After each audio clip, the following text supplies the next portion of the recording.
이런 공개적인 자리에 제 이야기를 써보는 건 처음이라 굉장히 어색하네요. 그렇지만 딱 한 번만 익명의 힘을 믿고서 이렇게 용기 내어 봅니다.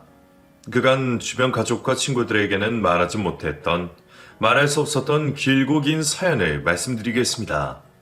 안녕하세요. 저는 30대 중후반의 남자입니다. 전 어렸을 적부터 무척이나 가난한 집안에서 자랐습니다. 한평생을 어촌바다 근처에서 보내셨던 부모님은 지위나 명예 같은 건 관심 없고 오로지 먹고 살 걱정으로만 가득했던 분들이셨습니다. 세상은 직업에 귀천이 없다고 하지만 어릴 적 제 눈엔 분명히 존재해 보였습니다. 부모님은 새벽부터 밤까지 열심히 일했고 당신을 일에 떳떳하게 살아오셨지만 살림은 쉽게 나아질 기미가 없었습니다. 그렇게 낡은 작업복을 입고 하루 종일 시장 근처를 떠도는 모습, 그리고 그 비슷한 행색을 하고 똑같이 떠도는 다른 어른들을 보면 부모님의 직업은 분명 귀한 게 아니란 생각이 들었습니다. 그런 생각이 제 머릿속을 가득 채웠을 때쯤 저에게도 꿈이 생겼던 것 같습니다. 귀한 직업을 갖고 싶다고요? 그런데 그 답을 학창시절 내내 고민했지만 진로를 쉽게 결정 내릴 수는 없었습니다. 귀한 일이 뭔지 잘 모르겠더군요. 당시에 전 스스로 어른이 되었다고 생각했지만 그래봤자 10대 후반이었으니까요. 권력을 잡는 일인지 꼭대기에서 내려다보는 지위의 일인지 사회적으로 존경받는 일인지 정확히 정할 수가 없었습니다. 그러다 내린 답은 결국 돈이더라고요. 돈이 있으면 권력도 지위도 명예도 전부 다 잡을 수 있다는 판단이 들었습니다. 그래서 그 누구보다 많은 돈을 벌어야겠다는 목표가 생겼고 대학 진학 이후에 본격적으로 사업에 대해서 공부했습니다. 사실 고등학교 초엔 대학 진학 계획이 없었습니다. 집안 형편이 안 좋기도 했고 입시 공부에는 딱히 소질이 없다고 생각했습니다. 그런데 돈 버는 법에 대해서 공부할수록 대학을 가야 한다 같다는 판단이 드는 겁니다.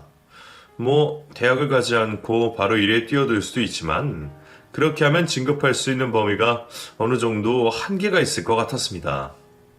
몇 수 더 내다본다면 인맥을 더 넓히고 세상에 대한 견문을 조금이라도 배워서 사회에 나가는 게 좋겠다고 생각되었기도 하고요. 고졸 채용 같은 게 당시엔 더 희박한 기회이기도 했습니다. 그래서 전문대라도 일단 가서 학위를 마련하고 학교를 다니면서 동시에 어떻게 하면 돈을 가장 쉽고 빠르게 많이 벌 수 있는지 공부하기로 했습니다. 당시 제가 내세울 건 오로지 악바리 근성밖에 없었습니다. 타고난 조건으로 인해 남들보다 성공에 대한 의지가 강했고 그만큼 원하는 바를 어떻게든 쟁취하고야 마는 편이었거든요. 전 자신이 있었습니다. 언젠간 써도 남아날 만큼의 돈을 벌어서 지금의 고생을 보상받겠다고. 그렇게 전 대학에 진학했고 1년간은 학비를 미리 벌어놓겠다는 계획으로 아르바이트도 시작했습니다. 당시 고시원에서 지내면서 두세 종류의 아르바이트를 동시에 하게 됐죠. 그러면서 참 다양한 경험을 했습니다. 제가 살던 어촌이 우물한 세상이라고 생각은 했지만 그 나머지 세상은 제 상상보다 훨씬 크고 무섭더라고요. 저희 마을 사람들과는 전혀 다르게 도시 낯선 사람들은 타인에 대한 정이 없었고 어떤 일이든 꼭 돈이라는 물질적 보답이 따라야만 하는 순리가 있었습니다. 처음엔 그런 풍토를 따라가기 어려웠지만 이내 편리하더라고요. 돈을 벌고 싶다는 제 생각이 틀리지 않았던 걸 증명받을 수 있었고 그 간단하고 확실한 최고 가치를 위해서 살아가면 되겠다는 계산이 들었습니다. 그래서 정말 아침부터 저녁까지 수업을 제어한 시간에 여러 아르바이트를 하면서 돈을 모았고 아무도 공부하지 않는 2년제 전문대에서 새벽엔 공부를 하여 장학금을 받아냈습니다. 웨딩홀, 고깃집, 술집, 카페, 주차장 요원, 편의점 등 안 해본 일이 없던 것 같네요. 그렇게 대학 졸업할 때까지 여기저기 일을 하다 보니 가장 돈이 잘 되는 건 대학가나 도시 중심에 있는 술집이라는 걸 알게 됐습니다. 저는 그간 수많은 일을 하면서 알게 된 장사 수완으로 술집을 차리기로 했습니다. 물론 그 목표를 위해서 졸업 후에도 한동안 일을 해야 했지만요. 나이는 어리지만 다행히 일머리가 있어서 그런지 아르바이트생으로 있던 저는 곧장 사장 눈에 띌 수 있었고 가게 매니저를 맡아서 좀 오래 일을 했어요. 그때 그 가게가 손님이 굉장히 많고 유명한 가게였거든요. 그곳을 다니면서 어떻게 해야 많은 고객을 유치할 수 있는지, 그리고 어떤 수요가 있는지, 어떤 컨셉을 잡아야 꾸준히 손님을 유입시킬 수 있을지, 장사를 위해 필요한 건 뭐가 있는지에 대한 많은 도움을 받을 수 있었습니다. 거기서 배운 사업 아이템들을 가지고 27살이라는 나이에 전 제 술집을 열었습니다. 매일 5시간만 자면서 악착같이 돈만 모으고 그 사이에도 틈틈이 장사를 공부한 덕에 가능했던 일이지만요. 사장이지만 초반 1년간은 제가 직접 현장에서 발로 뛰며 조금씩 가게를 변화시켜 갔고 제 정성이 먹혔는지 아님 운이 좋았는지 입소문이 점점 나면서 시내에서 살짝 떨어진 외곽임에도 불구하고 장사가 꽤나 잘 됐습니다. 무엇보다 단골이 많이 생겨서 매출이 크게 불규칙하지도 않았고요. 늘 문전성시다 보니 정말 눈코 뜰 새 없이 바쁘더라고요. 새벽 장사다 보니 육체적으로도 많이 힘들었고요. 그래서 후에는 직원을 많이 두고 지점까지 냈습니다. 저는 어느덧 3개의 지점에 여러 직원을 둔 어엿한 사장이 되었습니다. 매달 들어오는 고정 수입이 크다 보니 생활 자체가 윤택해지더군요. 부모님의 집을 바꿔드리고 차를 사드리고 나니 그 뿌듯함을 말로 형용할 수 없었어요. 어릴 적 꿈을 결국 이뤄낸 것 같아 스스로 대견하기도 했고요. 그러면서 저는 다른 일을 알아보기 시작했습니다. 직원이 있으니 저는 가끔씩만 들리면 되니 생활면에선 어느 정도 안정성이 확보됐었어요. 그래서 다른 직업을 하나 정도 더 가져야겠다는 목표가 생기더군요. 장사일을 위해서 그토록 힘들게 대학을 졸업한 게 아니란 생각도 들었고요. 제가 재미를 붙이고 파고들 만한 일을 알아보게 됐습니다. 그러다 대학 때 친하게 지내던 선배와 술자리를 가지게 됐었는데 선배가 자동차 판매 일을 하더라고요. 자동차 딜러라는 이름으로요. 따지고 보면 영업사원이지만 그래도 좋아하는 일이라 재밌게 하고 있다는 선배 말을 들으니 이 일이다 싶더라고요. 저희 과가 자동차 관련 학과기도 했고 제가 유일하게 관심 있는 것도 바로 자동차였거든요. 어렸을 때부터 이상하게 차에 대한 욕심이 컸었어요. 성공하면 이런 차를 끌어야지 하면서 시간 날 때마다 검색하며 찾아보던 게 차였죠. 맨 처음 가게를 꾸릴 때 가장 먼저 구입한 게 이 차이기도 했고요. 수많은 손님을 만나면서 말하는 건 자신 있었고 이 일이라면 재밌게 할 수 있겠다는 생각이 들었습니다. 그래서 30대 초반에 저는 자동차 딜러 일에 도전했고 다행히 대학 선배라는 좋은 인맥이 있어서 어렵지 않게 취직을 할 수 있었습니다. 자동차에 대해 깊이 공부하는 건 가게를 차리는 것과 또 다른 재미인지라 너무나 즐거웠습니다.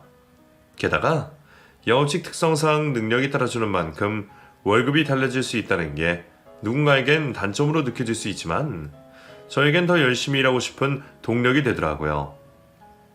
잘 맞는 일을 구했다는 생각에 저는 더 열심히, 더 적극적으로 임했고 그렇게 어느새 새 직장에서도 안정적으로 자리를 잡을 수 있게 됐습니다.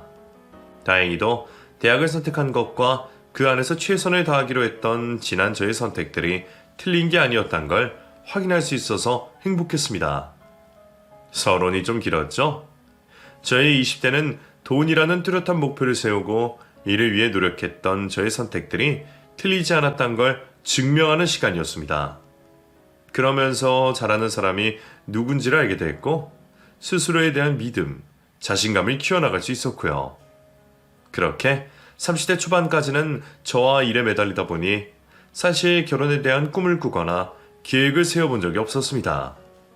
평범한 연애는 서너 번 해봤지만 그때마다 일이 우선이었던지라 오래는 못 갔고요.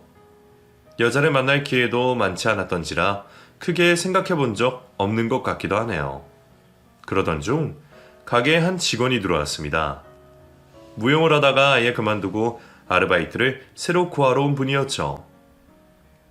직원은 제가 선수다 면접하고 뽑았기에 처음 봤었을 땐 그냥 싹싹하게 일을 잘할 것 같다는 생각으로 일을 시켜주었습니다.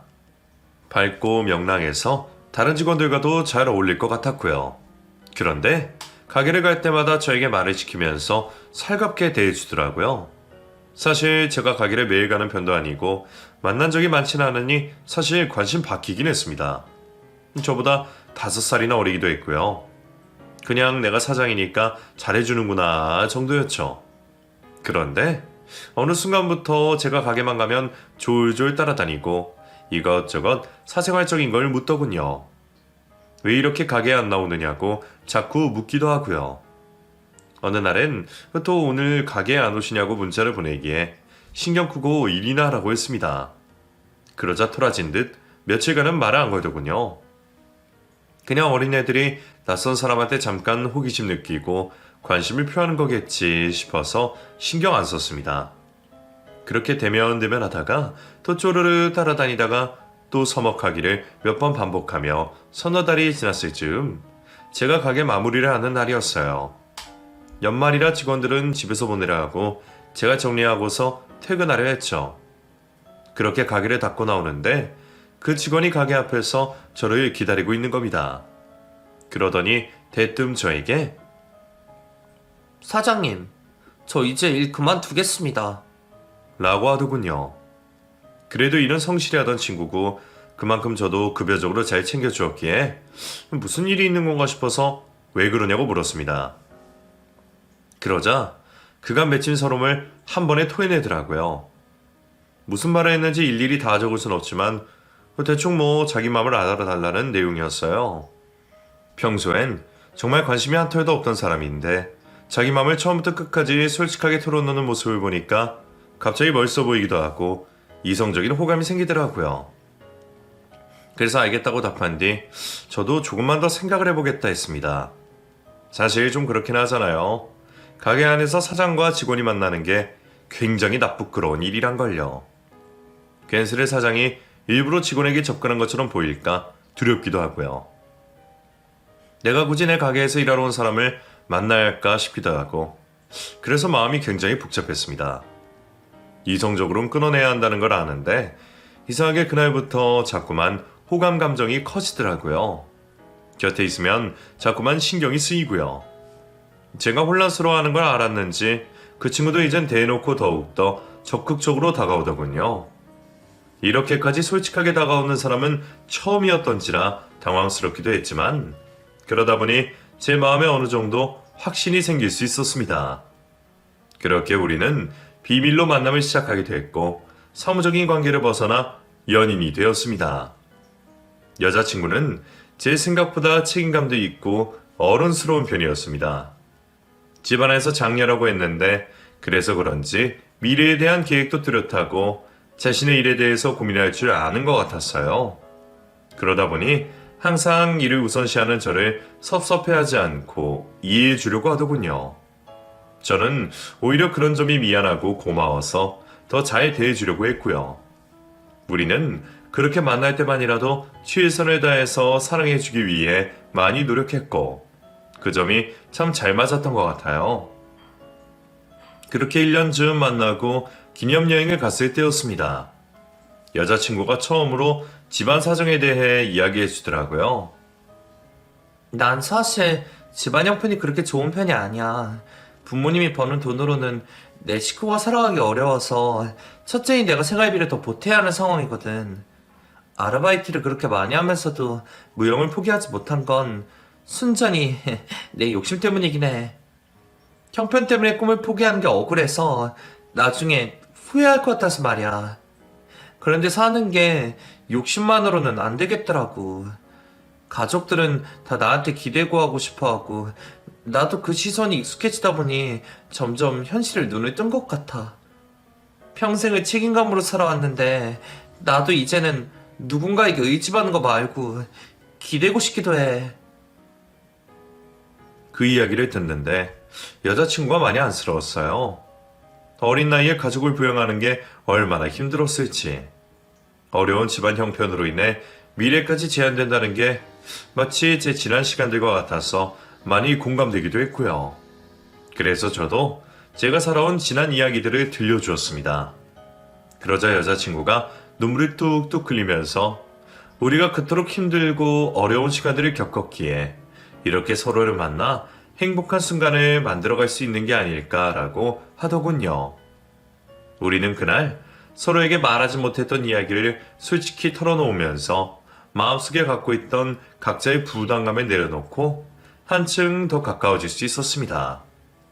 그렇게 깊은 관계로 이어지자 여자친구가 저에게 청혼을 했습니다. 자기와 결혼을 해달라고요. 분명 너무나 좋은 사람이고 함께 있으면 행복하다고 생각했는데 막상 결혼이라는 말을 듣자 갑자기 망설여지는 겁니다. 처음 그 말을 들었을 때 저도 모르게 멈칫하더군요. 저의 멈칫함을 여자친구도 느꼈는지 이내에 서운하더군요. 그게 많이 미안하긴 했어요. 여자친구 나이가 20대 중후반이니 제 기준에선 아직 결혼을 생각하기엔 이르다고 판단했었거든요. 결혼이란 걸 어느 정도 염두에 두고 만났어야 했나? 너무 아무런 생각이 없었나 싶어서 후회되긴 했습니다. 하지만 전 그 당시 가게를 3개를 꾸리면서 직장을 다니고 있는 중이라 다른 것을 생각하기가 정말 어려웠어요. 제겐 너무 중요한 시기였고 미래를 위해 발판을 더더욱 열심히 다져놔야 하는 때였거든요. 하지만 결혼에 대한 여자친구의 의지는 생각보다 더 강했습니다. 처음 이야기했을 때 제 반응을 보고 조금 실망하는가 싶더니 그 다음날부터는 아예 노골적으로 주장하더라고요. 그럼 언제쯤 결혼하고 싶냐? 자기랑 결혼할 생각 없었느냐? 어차피 살면서 결혼은 하려고 했던 거 아니냐? 뭘 그렇게 복잡하게 생각하느냐 등등. 나중에는 자기를 사랑하지 않는 거냐고까지 묻더군요. 제가 아이를 많이 좋아해서 길 지나다니다가 아이를 보면 멈춰서곤 했는데 그런 모습을 보면서 본인은 아이를 2명 이상 낳을 계획도 했다면서요. 어쩌면 여자친구 말처럼 복잡하게 생각할 거 없이 사랑만 보고 결정할 수도 있는 문제였는데 당시에 전 솔직히 결혼으로 인해 달라질 삶이 제가 짜두었던 인생 계획 안에 예상하지 못한 경우일까봐 겁이 나기도 했습니다. 내가 정말 좋은 남편이 될 수 있을지, 좋은 아빠가 될 수 있을지 겁이 나기도 했고요. 한편으론 여자친구가 내 어떤 점을 보고서 결혼까지 결정했는지 궁금하기도 했습니다. 물론 서로를 너무나 사랑했지만 평생의 배우자를 정하는 일은 조금 다른 문제라고 생각했거든요.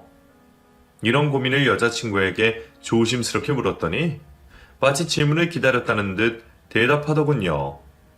자기가 처음 제게 관심이 생겼던 이유와 같대요. 묵묵히 본인 일에 최선을 다하고 그러면서도 주위 사람들에게 사력 있게 대하는 그런 점들이요. 만나보니 그 모습이 틀리지 않았던 걸 알게 됐고 길게 만나다 보니 결혼해서도 변하지 않을 거란 확신이 들었대요. 자기는 결혼에서 가장 중요한 게 책임감이라고 생각한다면서요. 듣고 보니 여자친구도 오래 생각한 듯하고 꽤나 확고해 보여서 좀 더 고민이 되긴 했습니다. 그렇다면 저는 여자친구의 어떤 점을 믿고 결혼을 해야 할지요. 아까 말했듯이 성숙하고 책임감이 있는 모습이 좋다고 생각했지만 제 기준에 있어서 그 부분 때문에 결혼까지 생각하지는 않았거든요. 생각은 꼬리에 꼬리를 물고서 깊어지기만 했습니다. 제가 계속 시간을 끌다 보니 여자친구도 마음이 상하는 것 같았어요. 우리는 사소한 말다툼을 하기 시작했고 조금씩 지쳐갔습니다. 여자친구를 사랑하면서도 결혼을 쉽게 결정 내릴 수 없는 그 간극의 상황이 너무 힘들더라고요.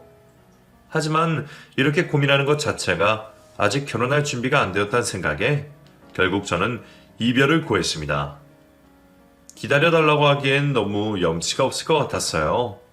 제 생각에 아무래도 여자친구는 의지할 만한 사람을 찾고 있는 듯 했고 그러기 위해 안정적인 결혼 생활을 원했던 것 같아요. 그렇기 때문에 여자친구가 더 나은 배우자를 찾을 수 있게 하기 위해 제가 빨리 놓아주는 게 현명한 선택이라고 생각했습니다. 이별을 통보하자 여자친구는 울며 불며 안 된다고 하더라고요. 자기는 저와 함께 있고 싶어서 말을 한 건데 그게 왜 헤어짐의 이유가 되냐고 하면서요. 그러면서 매일 저희 집에 찾아와 붙잡고 또 붙잡더라고요. 제 일방적인 선택에 너무나 힘들어하는 여자친구를 보니 이게 참 사람이 할 짓이 못 된다는 걸 알게 됐어요. 그러면서도 이 사람을 힘들게 만들고 싶지 않다는 생각도 들더라고요. 여러 여건 때문에 헤어지자고 했지만 저도 여자친구를 사랑하고 있긴 했으니까요. 마음이 약해진 저는 또다시 여자친구를 받아주게 되면서 그때 결심하게 됐어요. 결혼을 하자고요. 이 사람이 아니면 안 되겠다 보다는 지금 제가 사랑하는 게 이 사람이고 사랑하는 이가 결혼을 원하니 나도 해야겠다라는 마음이긴 했습니다. 결혼을 너무 어렵고 복잡하게 생각하지 말자고 스스로를 타이르면서요. 여자친구는 아무래도 나이가 많지 않고 제대로 된 일을 시작한 게 아니어서 모아둔 돈이 거의 없었습니다. 처가에서도 미안하지만 이 결혼에 대해 다른 지원은 못 해줄 것 같다고 일찍이 뜻을 전하셨고요. 처음부터 무리하지는 말자 싶어서 우선은 제가 살고 있는 전셋집에 함께 살기로 했습니다. 그래도 방이 3개의 신식인 집이라 여자친구도 좋다고 하더라고요.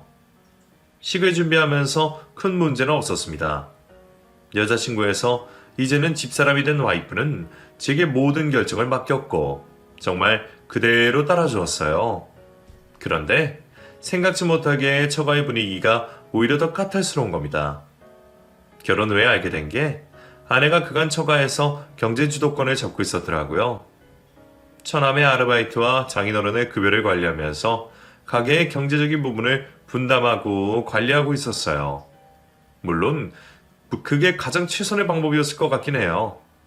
와이프 말고는 경제관념이 뚜렷한 사람이 없어 보였거든요. 가진 것에 비해 눈이 높아 원하는 게 많아서 감당이 안 되는 눈치였습니다. 그러다 보니 자연스럽게 와이프에게 집안의 대소사를 갖다 맡기는 분위기가 됐고 그로 인해 많은 부담을 떠안고 있는 것 같았어요. 일찍이 예상했듯 와이프가 빨리 결혼하고 싶어하는 것도 그런 부담에서 하루빨리 빠져나오고 싶던 거겠죠. 아내가 일전에 미리 말해주길 가족분들이 생각이 좀 깊지 않고 많이 의존적이라고는 했었는데 실제로 만나보니 그건 많이 순화해서 얘기해 준 거였더라고요. 다들 전체적으로 성격이 쾌활하긴 했습니다. 장인 장모는 항상 밝으신 편으로 유흥을 즐기는 분들이셨고 처남은 나이가 어려서 그런지 아직 철이 없어 보였지만 그래도 아기는 없는 사람 같았습니다. 절 만날 때마다 처가 식구들 모두 정말 반갑게 인사해 주시고 우리 사위 우리 매형하면서 엄청 띄워주시긴 하는데 그것만큼 뭔가 제게 원하는 것도 많으시더라고요. 자꾸만 넌지시 저에게 경제적인 부분에서 요구를 하시는 겁니다. 집이나 하우스 같은 게 따로 안 들어가서 너무 좋네. 그래도 우리 소라가 집안일을 기깔나게 잘할 거야. 그건 내가 잘 가르쳤거든. 아, 얘다는 따로 안 해도 되지? 예전에 지나가다 말하긴 했지만 우리 형편이 좀 그래서. 그래도 뭐 예물 준비해주는 거 있으면 받을 생각은 있어. 사이를 잘 둔다고 이럴 때 좀 보는 거지.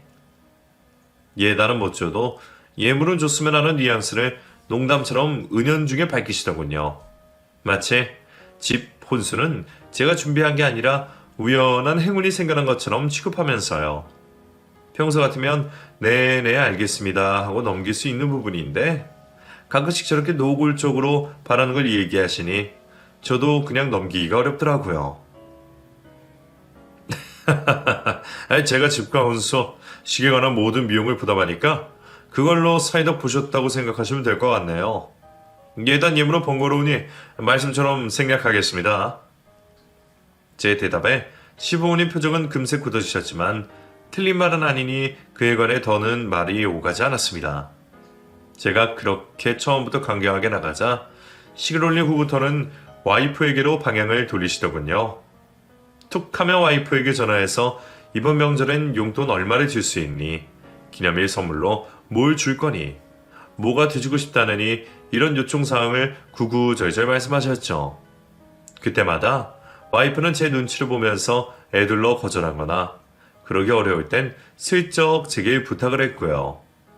저도 돈 때문에 고생 참 많이 했었던지라 제가 힘들게 번 돈을 허투루 쓰게 하는 사람들을 정말 싫어하거든요. 그만큼 제가 노력해서 얻어낸 결실인데 단지 운이 좋다고 하거나 결과만 보고 자기들에게 베풀라는 그런 염치 없는 언행들이요. 그런데도 와이프가 제게 부탁하면 들어주지 않을 수 없었어요. 제가 정말 아내를 많이 사랑한다는 걸 결혼 후에야 확실하게 깨닫게 된 것 같네요. 그렇게 조금씩 도와주다 보니 어느새 적지 않은 액수의 선물까지 가더라고요. 때마다 여행도 보내드리고 고장났다며 연락이 오면 원하는 모델로 가전제품을 선물로 드리기도 했죠. 정말 저희 부모님에게 한 만큼 처가 식구들을 도와드린 것 같았어요. 그런 와이프는 미안해하면서도 너무 고맙다고 제게 더 잘하려고 했습니다. 그러던 중 한 번은 처남이 제 직장 근처에 볼 일이 있어서 왔다가 생각이 났다며 연락해온 적이 있습니다. 따로 본 적은 거의 없었는데 살갑게 같이 밥을 먹자기에 흔쾌히 밥을 사주기로 했죠. 그런데 처남이 술이 좀 오른 건지 그게 본 목적이었는지 이런 얘기를 하는 겁니다. 매형, 제가 이제 군대도 다녀오고 나이도 26살이나 됐잖아요? 누나한테 들었는데 매형도 제 나이 즈음에 사업 시작하셨다면서요? 전 사실 뭐 잘하는 것도 없고 지금까지 별다른 기회도 없어서 알바만 근근히 해오긴 했는데 매형 같은 사람 밑에서 공부하면서 1년 정도 후에 제 가게 열면 진짜 열심히 할 수 있을 것 같긴 해요. 사실 예전부터 조건만 받쳐준다면 제 개인 사업이 하고 싶긴 했거든요. 누나는 꿈깨라고 하긴 했었는데 확실히 제가 가족들 중에 머리가 제일 좋기도 하고요. 매형은 어떻게 생각하세요? 애 두르고 둘러서 빙빙 얘기하긴 했지만 결국 본론은 가게를 열고 싶은데 도와줄 수 있겠냐고 묻는 거더라고요. 듣자마자 기가 차더군요. 처남 지방에 있는 작은 대학 다니다 자퇴하고 탱자 놀다가 군대 다녀온 후에 PC방 아르바이트하고 있다고 들었습니다. 정말 본인 말대로 26살 때까지 이뤄낸 거 하나 없고 잘하는 것도 없고 잘할 생각도 없고 좋아하는 것도 없는 사람이라고 들었죠. 매일 그렇게 허송세월 보내다가 갑자기 저를 자금줄로 보는 건지 가게를 열고 싶다 하니 기가 찰 수밖에 없었어요. 그래서 저도 모르게 푹 하고 코웃음이 나왔는데 본인도 제 마음을 알았는지 빈정상해하는 것 같더라고요. 그러면서도 포기하지 않고 계속 저를 설득하려 하는 겁니다. 본인이 잘 되면 처가댁에 지금 제가 감당하고 있는 금전적 부담을 자기가 모두 짊어지겠다고요. 그건 당연한 건데요, 처남? 본인이 짊어져야 할 부담을 떠맡은 게 저잖아요. 가족끼리니까 솔직하게 말하는 겁니다만 장사하는 거 그렇게 쉽게 생각할 일 아니에요. 사회 경험이 없다면 남의 돈이 쉽게 벌리는 것처럼 보일 수 있는데 제가 그 나이 됐다면 현실이 그렇게 호락호락하지 않다는 것 정도는 알고 있었을 것 같네요. 본인 힘으로 돈 모아서 여세요. 그럼 그때부터 도와줄게요. 제가 톡 쏘아붙이니 그건 그렇다며 꼬리를 내리더라고요. 저는 그렇게 따끔하게 얘기했으면 알아들었을 거라 생각했습니다. 그런데 염치는 어디다 국 끓여 먹은 건지 그날부터 오히려 더 적극적으로 저에게 엉겨붙기 시작한 겁니다. 저에게 술을 사달라며 매일 저녁 문자, 전화를 해야 되는 거예요. 그러면서 가족 모임이라며 갑자기 처가시댁들을 불러서 식사 자리를 마련하기도 하고요. 계산은 전부 제가 했지만요. 그렇게 만날 때마다 온갖 이빨린 소리로 제 칭찬하고서는 꼭 말끝에는 나중에 자기의 사업 파트너가 되어주셨으면 좋겠다고 덧붙이는 겁니다. 그럴 때마다 저는 웃지도 화내지도 못한 채 어정쩡하게 있고요. 제 표정을 감지한 와이프가 나서서 처남을 말렸지만 눈치가 없는 건지 근성이 없는 건지 왜 그러냐며 끝까지 모른 척하고 계속 하더라고요. 더 화나는 건 처남이 그렇게 무례하게 나설 때 처가댁 식구들이 뭐라도 한마디라도 해야 하는 게 아닌지 싶은데 다들 의견이 같은 건지 입을 꾹 다물고 아무 말도 없는 겁니다. 장모님은 오히려 방긋 웃으시면서 이제 가족이니 처남 좀 도와달라며 거두시더군요. 그렇게 참고 또 참던 중 명절을 기념해서 또 한 번 가족 모임을 갖게 됐어요. 가뜩이나 일이 몰려 피곤했던 저는 이번엔 불참하겠다고 의사를 전했습니다.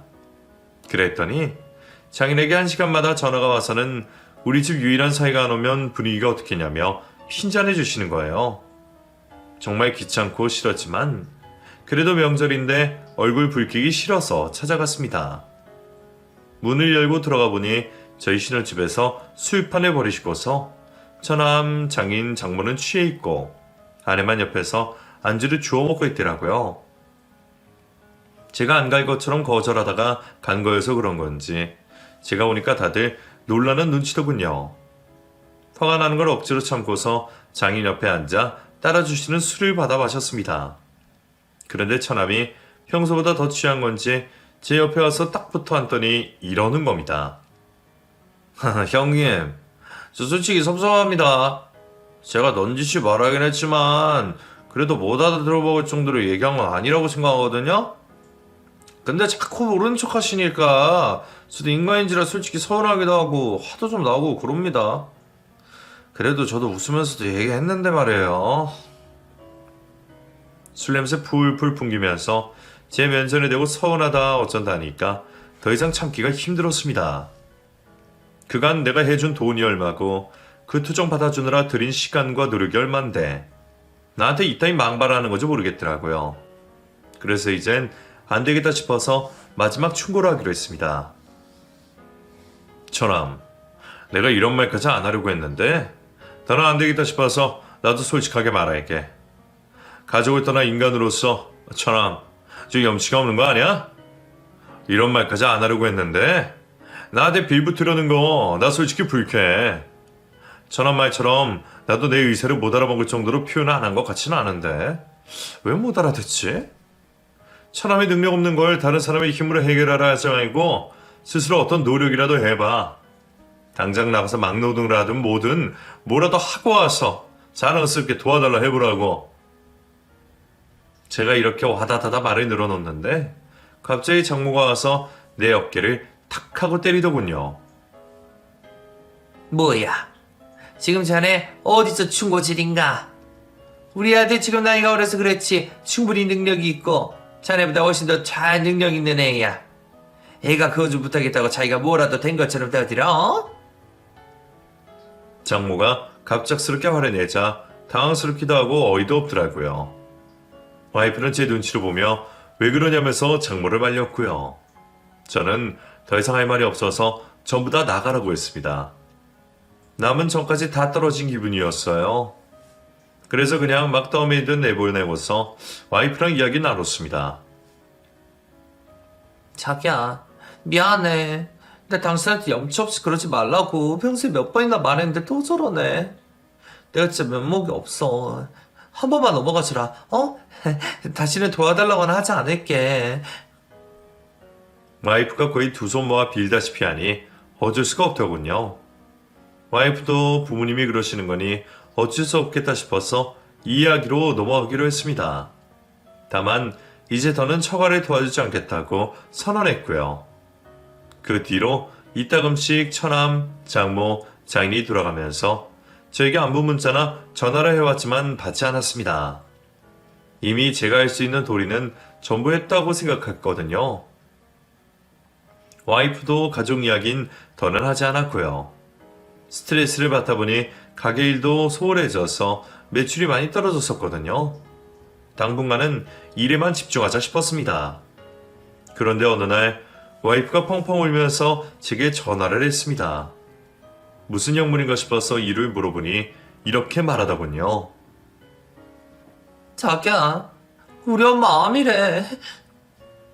장모가 암에 걸리셨다는 겁니다.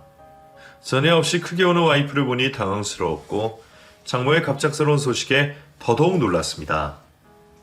이전까지 연락을 끊고 살긴 했지만 병세까지 모른 척할 순 없어서 와이프와 함께 처가를 찾아갔어요. 장모는 이전보다 살이 조금 더 빠지신 모습이었습니다. 위암인데 이기라고 하시더군요. 그러면서 이제 병원에 입원해야 하는데 병원비가 너무 많이 들 것 같아서 그냥 집에서 요양을 하시겠다는 겁니다. 그 말에 와이프는 하늘이 무너질 듯 울기 시작했고 장모는 고개를 떨군 채 아무 말이 없더군요. 그 모습을 보면서 제가 무슨 말을 할 수 있었을까요? 마치 이미 장례를 치른 것처럼 울음바다가 된 처가에서 제가 할 수 있는 말은 딱 하나였습니다. 그 병원비 제가 대겠다고요. 그러자 장모와 장인의 얼굴에 화색이 돌더군요. 정말이냐면서 받아도 되겠냐 물으시더군요. 저는 아내와 제가 자식된 도리를 하는 거지만 이게 마지막이라고 말씀드렸습니다. 얼마가 필요하냐고 여쭤보니 조금 고민하시는 듯 했습니다. 이윽고 3천만 원이라고 하시더라고요. 사실 마음속으론 한숨이 좀 나왔습니다. 3천만 원이 애들 이름도 아니고 저에게도 큰 돈인데 또 이렇게 도와드린다는 명목으로 지출하는 게 솔직히 심적으로 힘들더라고요. 하지만 병원비이기도 하고 와이프가 너무나 도와드리고 싶어 하니 어쩔 수가 없었습니다. 결국 저는 적금을 깨서 장모께 3천만 원을 드렸고 장모는 저의 손을 잡고 연신 고맙다고 되리셨습니다. 드리는 과정은 힘들었지만 드리고 나니 그래도 홀가분하긴 하더라고요. 만약 장모의 병원에 못 묻혔겠으면 그랬다가 만약 건강이 안 좋아지셨으면 평생 후회했을 것 같았어요. 그렇게 와이프를 통해서 장모가 병원에 입원하셨다는 소식만 듣고 저는 3천만 원어치의 공백을 채우기 위해 일을 더 늘리게 됐습니다. 병원에 잘 계시다는 얘기를 와이프를 통해 전해 듣고서 나도 한번 병문안 가겠다고 하니 올 필요 없다고 하더군요. 이기면 항암 치료만 잘하면 금방 퇴원할 거라고요. 그러니 저도 와이프의 말을 믿고서 크게 개의치 않았고요. 그리 심각하지 않으니 크게 걱정하진 않아도 되겠다 싶었습니다. 그러면 서로 무엇보다 와이프가 제게 많이 고마워하고 전보다 더 가사일에 도맡아서 신경 쓰는 모습을 보니 제 마음도 편했고요. 한편으로는 역시 사람은 돈이 있어야 하나 싶었습니다. 돈이 없었다면 사랑하는 사람이 가장 위급한 순간에 나서서 도와줄 힘도 없었을 거예요. 그렇게 두어 달 정도 흘렀을 거예요. 처남이 제게 오랜만에 연락을 해왔습니다. 평소 같으면 그냥 무시할 전화인데 하필 그날 정신없이 바빠서 처남 전화를 받아버렸거든요. 그런데 대뜸 차를 사고 싶다는 겁니다. 뭔가 이상하긴 했지만 우선 제가 있는 매장으로 오라고 했죠. 오랜만에 만난 처남은 어쩐지 시수가 훤해져 있었습니다. 장모의 건강이 안 좋아서 얼굴에 어느 정도 근심이 있을 거란 저의 예상을 깨고요. 그런데 매장으로 걸어 들어오는 폼부터 표정까지 은근히 거들먹거리는 느낌이더라고요. 혀를 쯧쯧대며 이리저리 매장을 구경하는데 묘하게 기분이 안 좋았습니다. 어쩐지 직원이 저를 깔보는 느낌도 들고요. 매요, 저 차 좀 사려고요. 추천 좀 해주실 수 있어요? 제가 생각했을 땐 분명 필요 자금이 없을 텐데 무슨 돈으로 사겠다는 건지 모르겠더라고요. 그래도 일단은 좋은 모델 이것저것을 추천해 주었습니다. 그러자 두어 시간 동안 사람 고생시키며 아주 꼼꼼히 그렇지만 느릿느릿하게 차를 구경하는 겁니다. 그러더니 마지막 즈음 모델 하나를 고르더군요. 곧바로 계약하겠다면서요. 그것도 사실 이 모델 할까 저 모델 할까 한참 실랑이 하다 고른 거지만요. 계약서를 쓰면서 제가 넌지시 물어봤습니다. 무슨 좋은 일이 생겼기에 차까지 사냐고요? 그러자 처남이 그러더군요. 그냥 뭐 타고난 조건으로 얻어낸 거죠. 나는 누구 말처럼 능력이 없어서 다른 사람의 임에 기대려고 하는 타입이라서 그게 잘 안 고쳐지네? 말끝마다 저를 비아냥대고 있던 걸 알았지만 지금 그 순간은 제 고객이기도 하니 아무렇지 않게 웃어주었죠. 차를 계약한 처남은 또 한번 느릿느릿 매장을 구경하더니 제 고생을 하며 어깨를 토닥여준 뒤 나갔습니다. 어이가 없었지만 그냥 애기가 도발하고 싶어서 왔구나 하고 넘기려 했습니다. 그런데 그날 밤, 아니 그주 내내 마음속 어딘가 찜찜한 겁니다. 처남이 무슨 돈이 나서 차를 샀을까? 아무 일도 안 하는 거 아는데 하늘에서 뚝 떨어진 것도 아니고 어떻게 차를 산 걸까 싶었습니다. 그러면서도 머릿속으로 스쳐가는 생각이 있었지만 설마 싶어서 금방 떨쳐냈고요. 궁금함이 정도를 지나치자 저는 와이프에게 물어봤어요. 처남이 차를 샀는데 무슨 돈으로 산 건지 아냐고요. 그러자 와이프는 자기도 모르겠다면서 걔가 차를 샀냐며 화난 투로 답하더군요. 와이프도 아니면 도대체 어떻게 한 건지 싶어서 궁금증은 점점 더 커졌습니다. 그러면서도 마음속 의심도 커지기 시작했습니다. 아마도 어쩌면 장모가 내게 거짓말을 한 건 아닐까 싶었어요. 그래서 전 처가 식구들에게 말없이 처가를 찾아갔습니다. 초인종을 눌렀는데 답이 없더군요. 그래서 문을 두어 번 두드렸습니다. 그러자 장인이 누군데 이렇게 문을 두드리냐면서 큰 소리치며 나오더군요. 저를 보더니 곧 표정이 굳어지더군요. 병원에 안 계시고 집에 계시냐 물으니 거기는 와이프랑 번갈아 가면서 계신다고 하더라고요. 제가 알기로 와이프는 그 시간에 필라테스를 배우러 갔을 텐데 말이에요. 그래서 전 그 자리에서 곧바로 처남이 있다는 곳을 찾아왔습니다. 처남은 제가 먼저 연락해오자 기분이 좋은 듯 웃으며 반겨주더군요. 저는 처남을 보자마자 망설이지 않고 곧바로 말했습니다. 처남, 무슨 돈으로 차를 샀어? 네? 무슨 소리예요, 매요? 그 차 무슨 돈으로 샀냐고. 뭐, 그야 엄마가 준 돈이죠? 그 돈 내가 드린 거야. 네? 그 돈 장모님이 나한테 병원비로 거짓말해서 뜯어낸 내 돈이라고. 지금 경찰 부르기 전에 돌려줘야겠는데. 제 말에 처남은 손을 떨기 시작하더군요. 그러면서 애써 웃으며 무슨 오해가 생긴 것 같다며 본인 엄마는 잘 풀라고 답하고 자리를 뜨려고 하는 겁니다. 그래서 전 다시 처남을 붙잡고 돌려달라 말했습니다. 당장 고소하기 전에. 그러자 처남은 얼른 차키를 제게 돌려준 뒤 알아서 해결하라며 자기는 모르는 일이라 한 뒤 도망쳐 버렸습니다. 저는 곧장 차를 끌고 가서 다시 처가로 향했습니다. 저에게 이런 장난질을 했다는 게 너무나 화가 나더라고요. 더 이상 이성적으로 제어되지 않았습니다. 주차하고 올라가려는데 장모가 건너편 차에서 멀쩡한 모습으로 내리더군요. 쇼핑을 했는지 한껏 짐이 들고요. 그래서 전 그 앞으로 가서 정중히 인사했습니다. 장모님 쇼핑 잘하셨나요? 이제 가져가시는 건 깜빡하신 것 같은데. 저를 본 순간 장모는 벌벌 떨기 시작했습니다. 아, 이사방 무슨 소리 하는 건가? 지금? 네 생각에 오해가 좀 있는 것 같은데? 오해는 없습니다. 장모님은 제가 병원비라는 거짓말로 돈을 뜯어냈고 저는 속아서 두려웠고 제 돈으로 처남에게 사준 차를 고델로 되돌려 받아온 거거든요. 다 해결됐습니다. 제 말에 장모는 얼굴이 파래졌고 벌벌 떨던 손으로 어딘가 전화를 했습니다. 당장 밑으로 내려오라고요. 이윽고 와이프가 놀란 얼굴로 내려왔습니다.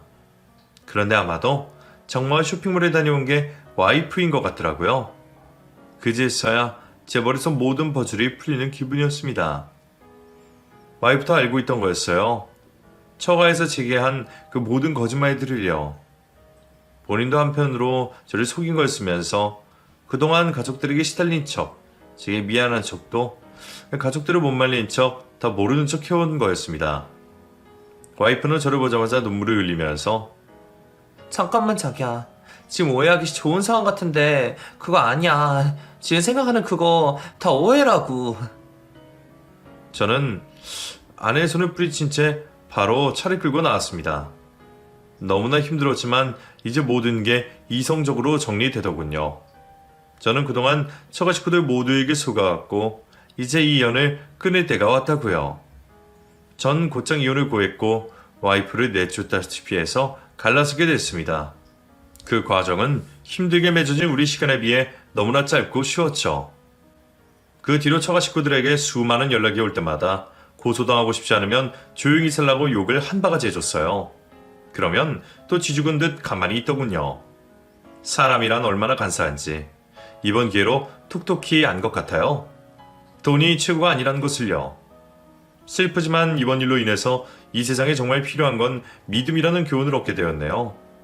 당분간은 모든 연을 끊고 아무 생각 안 하고서 지방에 내려가 있으려고 합니다. 외딴 곳을 조용히 여행하면서 잡념도 없애고 생각도 정리해 보려고요. 이야기가 생각보다 길어졌네요.